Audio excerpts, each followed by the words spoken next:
जैसे कोई बहुत पुरानी याद अचानक मन को छू ले, जैसे कोई आवाज जो बाहर से नहीं बल्कि भीतर से आती हो।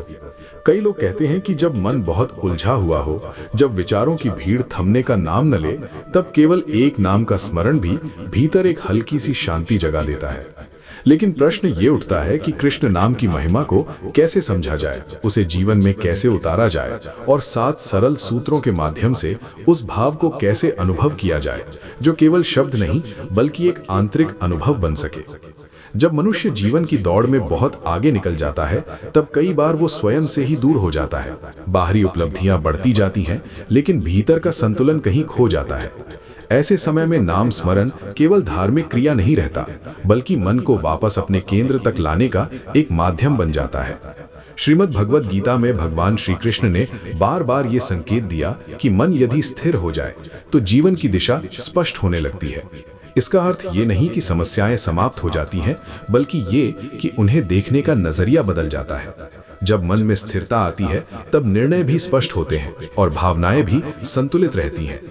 पहला भाव ये समझने का है कि नाम केवल उच्चारण नहीं बल्कि स्मरण है।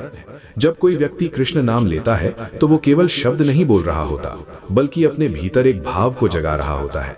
जैसे किसी प्रिय व्यक्ति का नाम सुनते ही मन में अपनापन जाग जाता है, वैसे ही कृष्ण नाम का स्मरण मन को कोमल बना सकता है। कबीर दास जी ने कहा था कि सच्चा स्मरण वही है जिसमें मन भी साथ हो। यदि केवल होंठ चलते रहें और मन कहीं और भटकता रहे तो वो अनुभव अधूरा रह जाता है।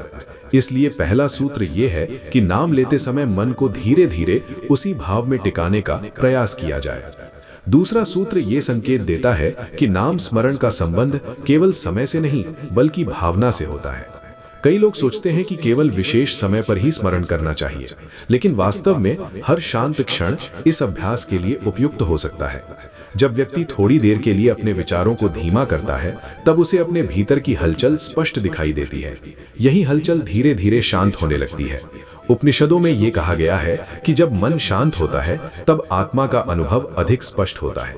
ये कोई रहस्यमयी बात नहीं, बल्कि एक सरल अनुभव है जिसे अभ्यास से महसूस किया जा सकता है। तीसरा सूत्र ये बताता है कि नाम का अर्थ केवल दोहराना नहीं बल्कि उसके गुणों को जीवन में लाना है। श्री कृष्ण के जीवन में करुणा, संतुलन और मधुरता का भाव दिखाई देता है। यदि व्यक्ति केवल नाम ले और व्यवहार में कठोरता रखे तो वो भाव अधूरा रह जाता है।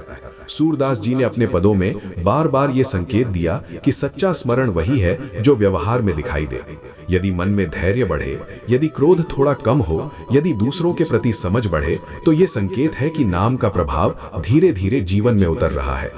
चौथा सूत्र ये समझने का है कि निरंतरता का महत्व बहुत बड़ा है। कई बार हम कुछ दिनों तक अभ्यास करते हैं, फिर छोड़ देते हैं, फिर हमें लगता है कि कोई परिवर्तन नहीं हुआ। लेकिन प्रकृति का नियम है कि हर परिवर्तन धीरे धीरे होता है। जैसे पौधे को रोज थोड़ा पानी देना पड़ता है, वैसे ही मन को भी नियमित रूप से सकारात्मक दिशा देना पड़ता है।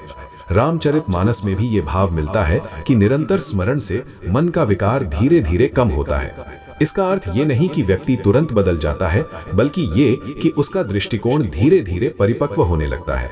पांचवा सूत्र ये बताता है कि नाम स्मरण का संबंध तुलना से नहीं अनुभव से है।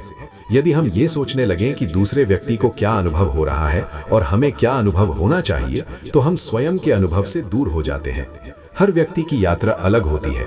किसी को जल्दी शांति का अनुभव होता है, किसी को थोड़ा समय लगता है।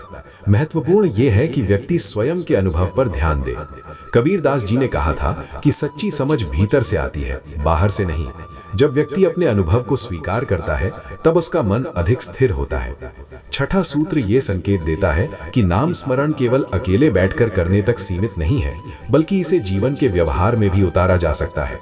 जब व्यक्ति दूसरों के प्रति विनम्र रहता है, जब वो परिस्थिति को समझने का प्रयास करता है, तब उसका मन अधिक शांत रहता है। श्रीमद् भगवद गीता का संदेश भी यही है कि संतुलन जीवन के हर क्षेत्र में आवश्यक है।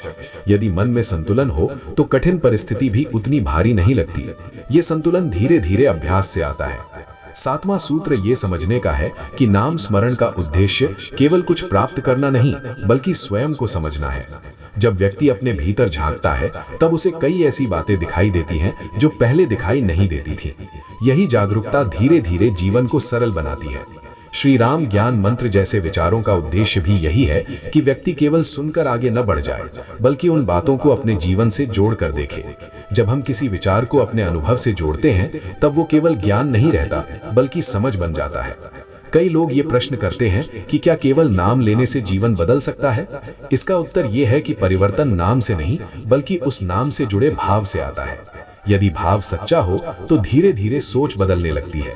जब सोच बदलती है तो निर्णय बदलते हैं, और जब निर्णय बदलते हैं तो जीवन की दिशा भी बदल सकती है। ये कोई त्वरित परिणाम देने वाली प्रक्रिया नहीं, बल्कि धीरे धीरे होने वाला परिवर्तन है। जैसे सुबह होने से पहले आकाश थोड़ा थोड़ा उजाला होने लगता है, वैसे ही मन में भी स्पष्टता धीरे धीरे आती है। सूरदास जी के पदों में एक सरल भाव मिलता है कि जब मन में प्रेम होता है, तब शब्दों की आवश्यकता कम हो जाती है। यही बात नाम स्मरण पर भी लागू होती है। जब व्यक्ति भीतर से जुड़ता है, तब उसे बाहरी प्रमाण की आवश्यकता कम होती है। यही जुड़ाव धीरे धीरे शांति में बदलता है। श्री राम ज्ञान मंत्र का उद्देश्य भी यही है कि व्यक्ति केवल सुनकर प्रभावित ना हो, बल्कि समझकर अपने जीवन में संतुलन ला सके। अंत में यही कहा जा सकता है कि कृष्ण नाम की महिमा केवल शब्दों में नहीं, बल्कि अनुभव में है।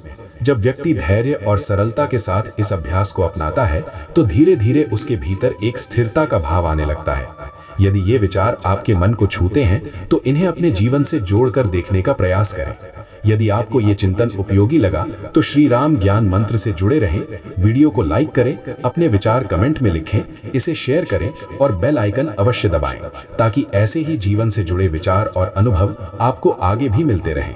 जब समझ बढ़ती है, तब मन की शांति भी धीरे धीरे बढ़ने लगती है, और शायद यही सबसे बड़ा अनुभव है।